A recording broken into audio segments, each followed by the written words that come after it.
ნიუ-იორკი. უჩვეულო რიტმით გამორჩეულ ქალაქს შემოდგომის ერთმა სუსხიანმა დღემ განსაკუთრებული ელფერი შესძინა. ნინო ანანიაშვილი ქართულ სახელმწიფო საბალეტო დასთან ერთად ამერიკას ესტუმრა.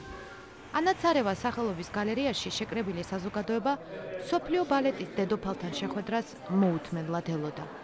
პრიმა ბალერინას პატივსაცემად გამართულ საღამოზე ქართული ცეკვა, სიმღერა და მუსიკა Dancing Crane-თან არსებულმა ქართული ცეკვისა და სიმღერის ანსამბლმა წარმოადგინა.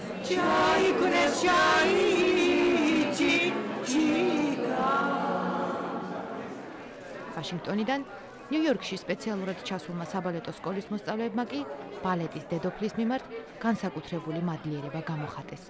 აღფრთოვანებას გულშემატკივარიც ვერ ფარავდა. მე კიდევ ერთი ბედნიერი და საოცრად ლამაზი დღე, ქალბატონი ნინო ანანიაშვილი და მასთან შეხვედრა. ეს არის ქართული ქალბატონი, რომელიც ყოველთვის გვაძლევს საშუალებას ვიყოთ ამაყები. ყოველთვის მიყვარდა ნინო ანანიაშვილი. მას 1 წლის წინ დაუკავშირდი და ვთხოვე ამერიკაში ჩამოსულიყო გასტროლებზე. მიხარია, რომ დღეს იგი ჩვენთანაა. ნიუ-იორკისა და ვაშინგტონის წამყვან საკონცერტო დარბაზებში პრიმა ბალერინამ საბალეტო დასთან ერთად ცნობილი ქორეოგრაფის ალექსეი რატმანსკის მიერ დადგმული ერთმოქმედებიანი წარმოდგენები, მანერიზმის ხიბლი, ვარიაციები ბიზეს თემაზე და სიზმრები იაპონიაზე შეასრულა. ძალიან მოხარული ვარ, რომ კიდევ ერთხელ მაქვს შესაძლებლობა წარმოვადგინო ამერიკაში ქართული დასი.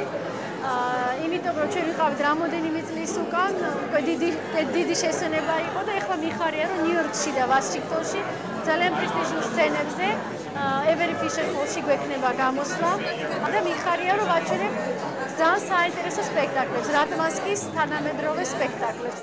ქართველი პრიმა ბალერინას ვიზიტს ამერიკულმა პრესამ შემდეგი შეფასება მისცა. ნინო ანანიაშვილი ემოციური, ჰაეროვანი, ელეგანტური და დახვეწილი ბალეტის დედოფალია. მე აღმოვაჩინე ადამიანი, რომელიც 48 წლის ასაკში კვლავ ბრწყინვალედ ასრულებს ჩემს უსაყვარლეს წარმოდგენებს, ქედების ტბას, ჟიზელს და სიზმრები იაპონიაზე.